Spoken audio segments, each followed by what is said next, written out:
'Cause only you satisfy, only you satisfy, only you satisfy my soul. Only you satisfy, only you satisfy, only you satisfy. We're on air, everybody, so behave yourself. You're all right, Tracy.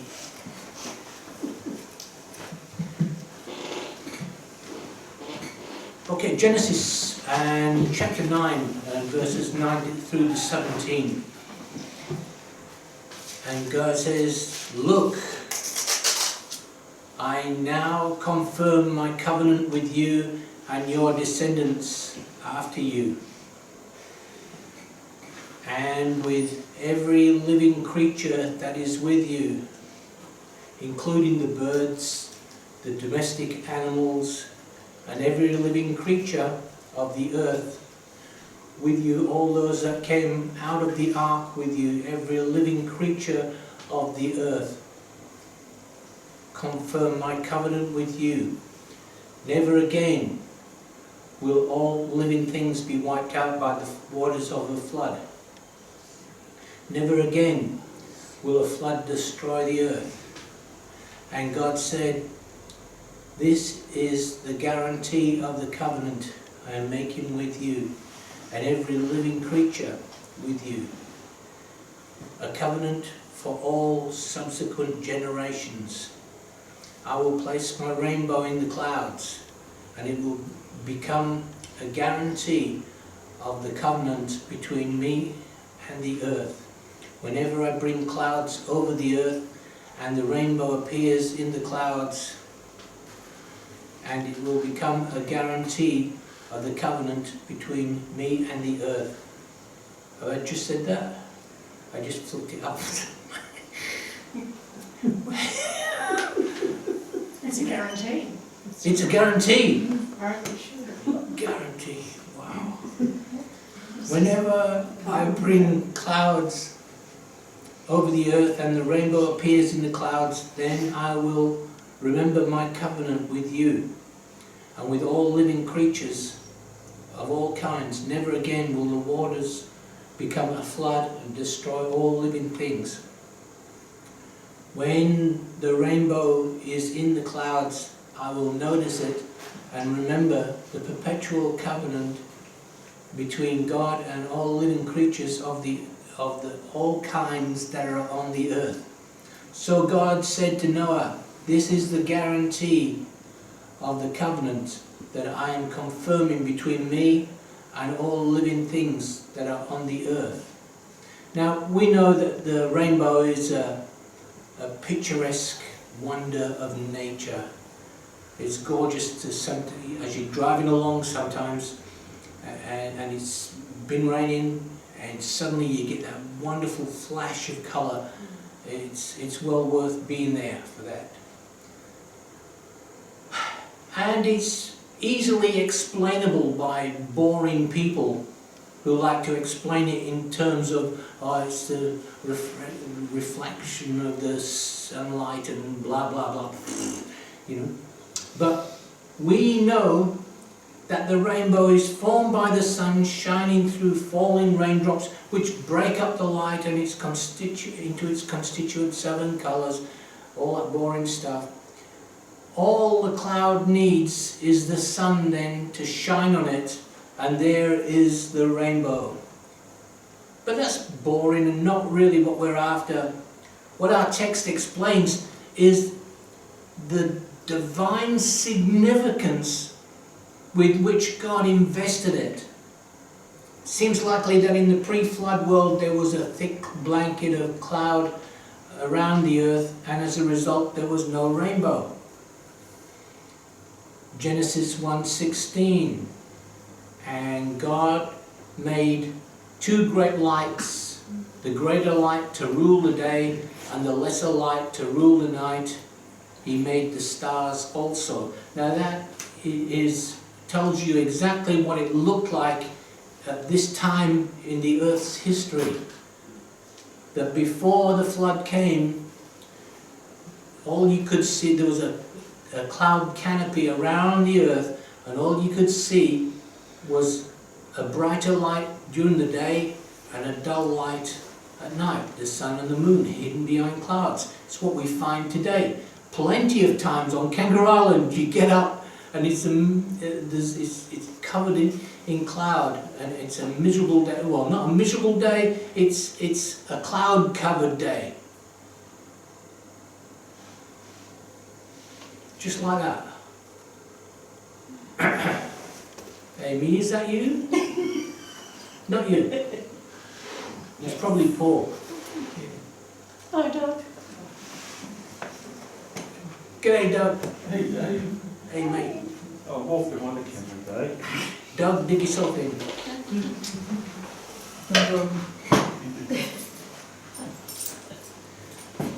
So, at this time in Genesis, then that's all you saw. That's all Noah would have seen prior to the flood.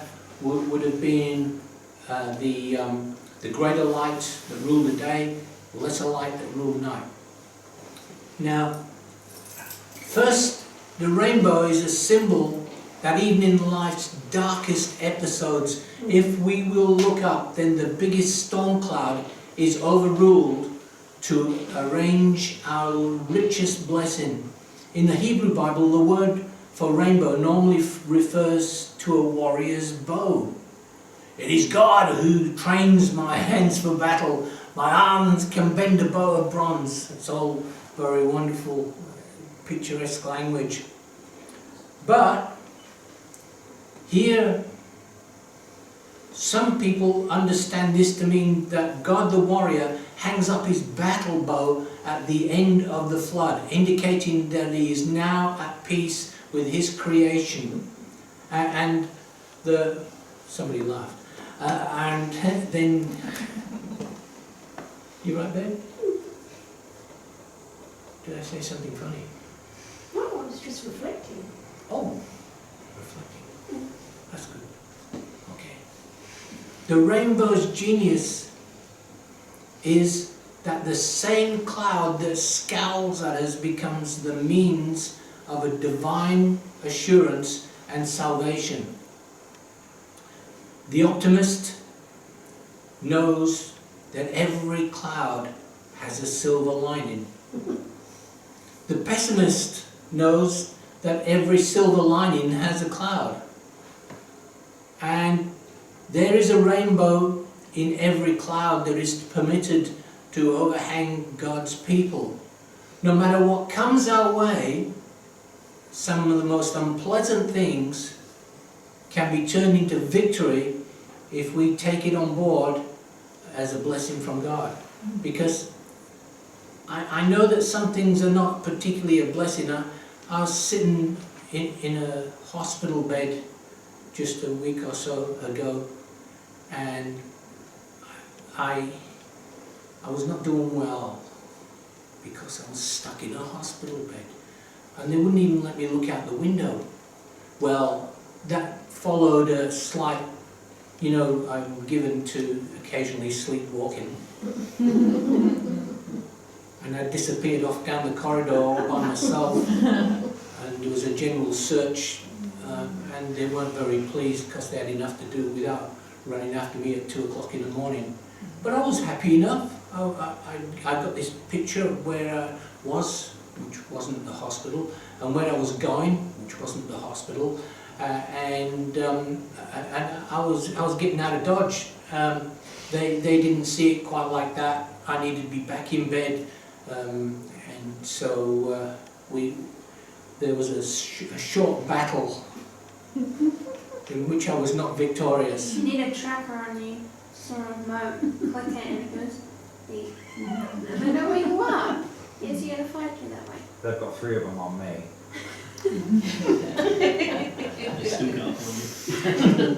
Found this big red button which I thought was the fluoros. It wasn't. I found out if you press that button, suddenly your room fills up with nurses who are trying to figure out what the emergency is, and it wakes everybody up because there's bells and whistles going off and all of that stuff. So I got myself in a bit of trouble They didn't trust me much after that. So you weren't released, you were kicked out. Well, they started to have a bit of a party as I was leaving, so I think... Escorted by security.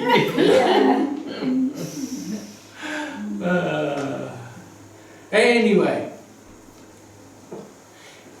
the interesting thing is, there is even a rainbow in the dark clouds of death. Philippians 1:21 says, Paul says, to die is gain, and the dreaded cloud of tribulations is overarched with the rainbow promise. John 14:1-7 says, do not let your heart be distressed. You believe in God, believe also in me. Now that is the crown reason for not being distressed. I know that in this world we struggle, and some struggle with depression and anxiety, and a lot of our struggles nowadays are with those kind of mental conditions, because we live in a tough world, a world that doesn't go our way most of the time, and I know I get stressed too, but God is in this. Do not let your hearts be distressed. You believe in God. You believe in God. Believe also in me. There are many dwelling places in my Father's house. Yea, otherwise I would have told you, because I'm going away to make ready a place for you. This is a promise of Jesus, and he hasn't got it wrong. And if I go and make a place for you, I will come again and take you to be with me, so that where I am, you may be too. And you know the way where I'm going. And then of course Thomas has to pipe up with this little thing. Thomas said, Lord, we don't know where you're going. How can we know the way? Jesus replied, I am the way, the truth, and the life. No one comes to the Father except through me. That's a guaranteed position. If you have known me, you will know my Father too. And from now on you do know him and have seen him. What's he saying there? He's saying, I'm the Son of God. I'm God. It takes it a step up. You want to see God? Look at me. You want to see what it's all about? Look to Jesus. So the rainbow is the seal of covenant between God and the earth. Whenever a covenant is made, there are three basic elements. In keeping with the triunity of God's nature, there is also a triunity in the expression of his purpose. Here are the three elements which you will find in all covenants. First of all, there are the words or promises that make up the body of the covenant. Then there is the blood. There's always a blood sacrifice with the covenants. Then the seal of the covenant, whatever that happens to be. The fact that there is the seal of the covenant speaks to us of the kindness of God. That he should stoop and sign a contract with us,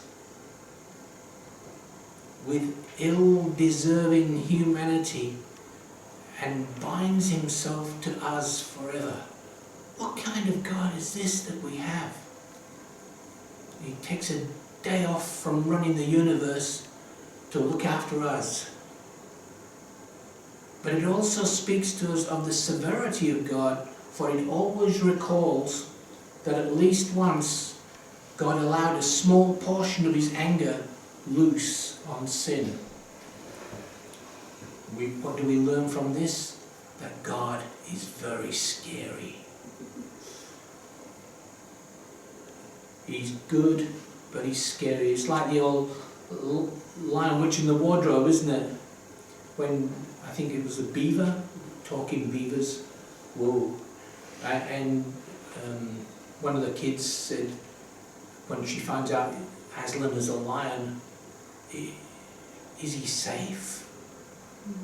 And I'm pretty sure it's a lady beaver. And the lady beaver says, no, he's not safe, but he is good. And that's really, C.S. Lewis grasped something there. God is not safe to be around.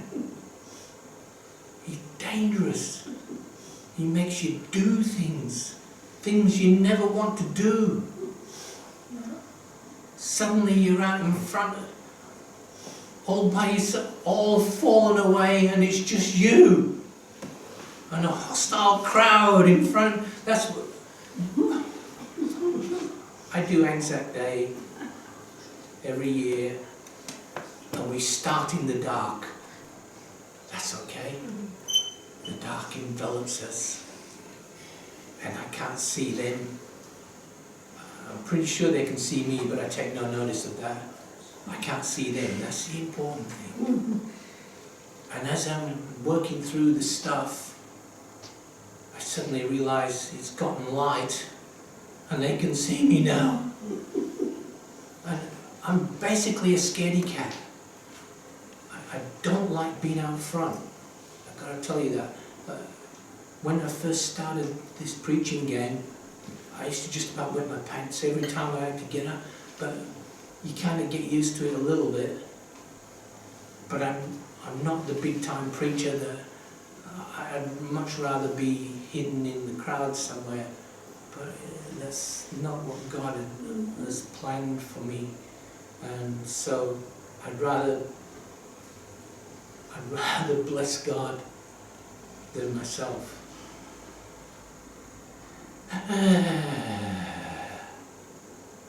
Alright, so the rainbow speaks to us of the goodness of God. It's a pledge to us who live beneath the clouds that no such water engulfment will ever again destroy our entire planet, just Queensland. After a lapse of 5,000 years, the rainbow is now a witness to the faithfulness of God in the covenant with Noah and his descendants. And his descendants are us. God promised. God fulfilled his promise, has fulfilled his promise. Even so, the rainbow should serve as a warning that the future will bring another all-destroying intervention of God, far bigger than the flood. 2 Peter chapter 3 and verse 7 to 13. But by the same word, the present heavens and the earth have been reserved for fire, by being kept for the day of judgment and destruction of the ungodly. Now, dear friends, do not let this one thing escape your notice, that a single day is like 1,000 years with the Lord, and 1,000 years like a single day. The Lord is not slow concerning his promise, as some regard slowness, but is being patient towards you, because he does not wish for any to perish, but for all who come to repentance. Okay. But the day of the Lord will come like a thief. When it comes, the heavens will disappear with horrific noise, and the celestial bodies will melt away in the blaze, and the earth and every deed done on it will be laid bare. Since all these things are to melt away in this manner, what sort of people must we be? Conducting our lives in holiness and godliness, while waiting for and hastening the coming of the day of the Lord, because of this day the heavens will be burned up and dissolve, and the celestial bodies will melt away in a blaze. But according to his promise, We are waiting for new heavens and a new earth in which righteousness truly resides.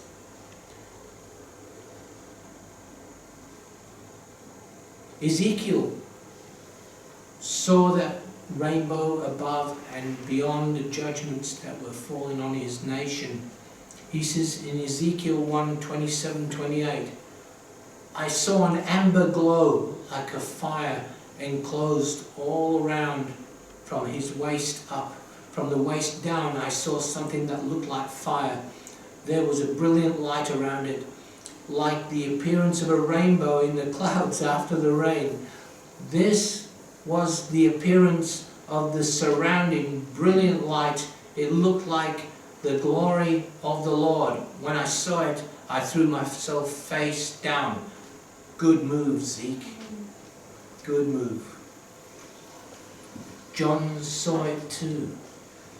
Above and beyond all the judgments which are yet to strike our earth. Because you realise, right, we're just getting started with all of this.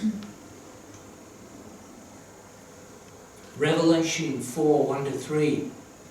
After these things I looked, and there was a door standing open in heaven, and the first voice I had heard speaking to me like a trumpet said, a bit loud, come up here so that I can show you what must happen after these things. Immediately I was in the Spirit, and a throne was standing in heaven with someone seated on it.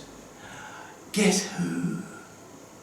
And the one seated was like jasper and carnelian in appearance, and a rainbow looking like it was made of emerald encircled the throne. When God starts to show off, there's no end to it, is there? We too must see that rainbow. You know, the Dayaks of Borneo, I found out the other day, call the rainbow the King's Sun. In their Bible, Revelation 4:3 has, and around about the throne there was, as it were, the King's Sun in the sky. Wow. Every promise God has ever made is sure and certain, and you can base your entire life on them. God Only is you good. satisfy. Only you satisfy. Only you satisfy my soul. Only you satisfy. Only you satisfy. Only you satisfy.